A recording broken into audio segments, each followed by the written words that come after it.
Fala, galerinha do sétimo ano! E aí, tudo bem com vocês? Bom, a aula de hoje vai dar continuidade na nossa aula da semana passada. Lembra que eu falei? Agora nós temos várias aulas encadeadas, ou seja, que uma depende da outra, tá? Então, não fiquem com dúvidas. Não esqueçam que nós temos a live 2 vezes na semana, justamente para esclarecer tudo que vocês precisarem. Tudo bem? Então vamos lá, vamos dar uma relembradinha na aula anterior. Na aula passada a gente falou sobre os termos essenciais da oração. Eles chamam assim porque eles são necessários, né? São o sujeito e o predicado. O sujeito é quem, né? O ser sobre o qual eu declaro algo dentro da oração. A pessoa, o lugar, o objeto, o animal de quem eu vou falar, tá? E o predicado é tudo aquilo que sobra quando eu tiro o sujeito, ou seja, tudo que eu falo sobre aquele sujeito, tá? Tudo que é declarado sobre aquele sujeito. Então, isso é o predicado. O verbo faz sempre parte do predicado. Então, foi isso, basicamente, que a gente viu na nossa aula anterior. E hoje, a gente vai ver as classificações desse tipo de sujeito. Ao todo, são 5, tá? Aqui hoje vocês terão 3, tá? Nossa apostila, ela traz isso separadamente. Ela traz os sujeitos, né? Os tipos de sujeito determinado, né? Então, são 3 tipos, mais o inexistente, mais o indeterminado. Então, dá 5 ao todo. Vamos ver, então, quais são eles, tá? Bom, então, o primeiro sujeito que a gente tem, sujeito indeterminado. Como o próprio nome já diz, não é possível determinar quem praticou aquela ação, quem exatamente fez aquilo. Quer um exemplo? Vamos lá, ó. Quebraram a janela da sala do 7º ano, tá? Quebraram. Eu sei que alguém quebrou, mas quem fez isso? Não sei. A Rafa e a Lilian vão ter que olhar na câmera lá para ver quem foi. Por quê? Porque ninguém apareceu como culpado, tá? Então, eu sei que essa ação ela foi praticada por alguém, mas esse alguém eu não faço ideia de quem seja, tá? Então, isso é um sujeito indeterminado, não é possível determiná-lo. O sujeito inexistente, o nome já fala, inexistente, ou seja, não existe alguém que pratique aquela ação. O mais comum dentro do inexistente são os fenômenos da natureza, por exemplo, chover, trovejar, ventar, relampejar. Ninguém sai por aí dando uma chovidinha. Ah, professora, peraí, vou dar uma chovidinha e já volto, né?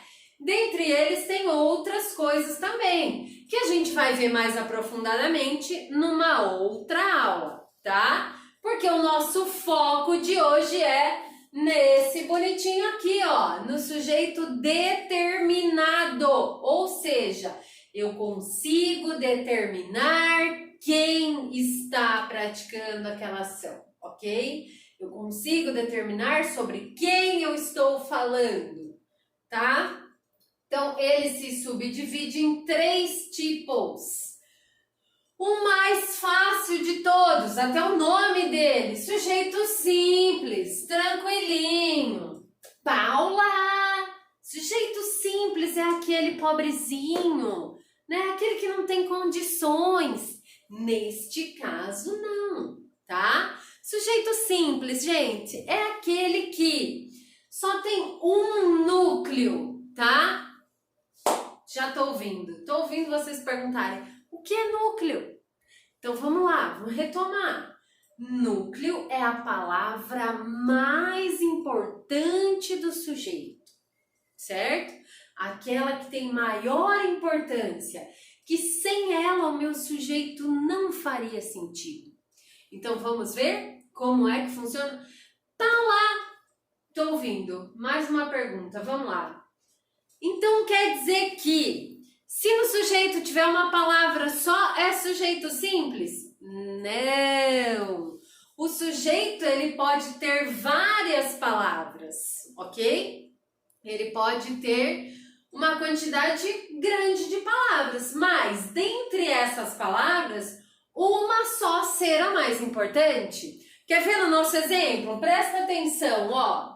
A gente vai chamar núcleo do sujeito, a gente vai abreviar de NS, tá? Então, daqui para frente, nas próximas aulas, a gente vai abreviar ele como NS para não ficar tanta informação na lousa, que não é tão grande como a da nossa sala, tá? Então, ó, vamos lá. Temos aqui, ó, os professores do Colégio ADV estão arrasando em suas aulas. Lembra como achava o sujeito mesmo? É que aqui eu destaquei de cores diferentes para ficar mais fácil para você copiar no seu caderno, bem bonito. Vou mandar uma fotinho dessa lousa e espero que o seu caderno esteja lindo, maravilhoso. Mas, voltando. Então vamos lá, ó. Acho o verbo. Quem é o meu verbo? Estão, tá? Então, estão é o verbo. Quem estão arrasando nas aulas online, arrasando na plataforma do AVA? Quem? Os professores do Colégio ADV, né? Estão se esforçando, ralando para fazer você aí do outro lado entender tudo aquilo que você precisa saber. Então, vamos lá. Os professores do Colégio ADV, tudo isso, gente, é sujeito, tá?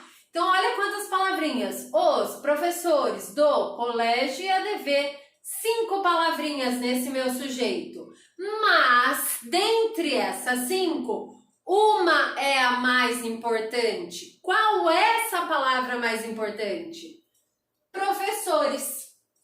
Então, são eles que estão arrasando. Eles são a palavrinha mais importante deste sujeito.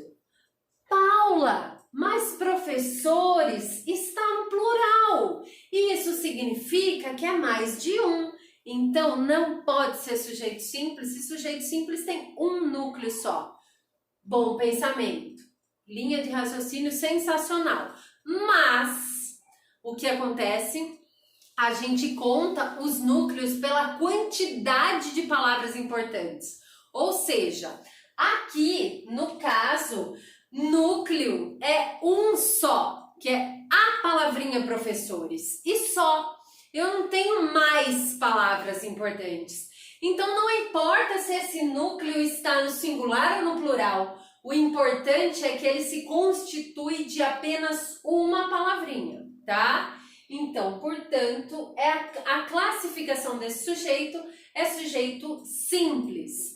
Bom, então vamos no raciocínio lógico. Se o sujeito simples tem um núcleo só, o composto deve ter 2 ou mais núcleos, certo?